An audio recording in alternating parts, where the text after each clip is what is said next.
Ikalang kapatid, huwag ka muna nga alis. At mayroon pa akong babasahin na salita ng Diyos. Ang sabi po dito sa Filipos 4:6, huwag kayong mabalisa tungkol sa anumang bagay. Sa halip ay hingin ninyo sa Diyos ang lahat ng inyong kailangan sa pamamagitan ng panalangin may pasasalamat. Kapatid, ang sabi po ng ating Panginoon, o anumang hingin ninyo, huwag kayong mabalisa sa anumang bagay, at ito hingin ninyo sa ating Panginoon ng panalangin may pasasalamat. Sige po, tayo po yung manalangin. Father God in heaven, thank you Panginoon sa oras na ito. Patuloy kami lumalapit, nagpapasalamat Ama sa iyo Lord God. At dalangin namin Panginoon, ang lahat Panginoon ng aming kahilingan sa iyong harapan Panginoon, at tunay na magtagumpay Ama sa pamagitan mo Panginoon Lord God.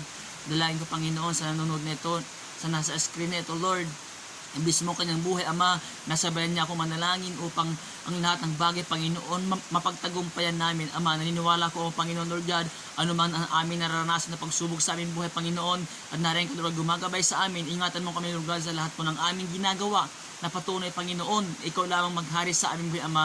Dalayan ko Panginoon, nasa likod ng Espiritu Lord God, ingatan mong kanyang mamahal sa buhay, ang kanyang pamilya, ang kanyang trabaho Panginoon, o anumang Panginoon na kanyang ginagawa. Naniniwala ko Ama, hindi mo siya pababayaan Panginoon. Ingatan mo siya Panginoon Lord God sa lahat Panginoon ng panahon, sa lahat ng oras, sa lahat ng araw Panginoon.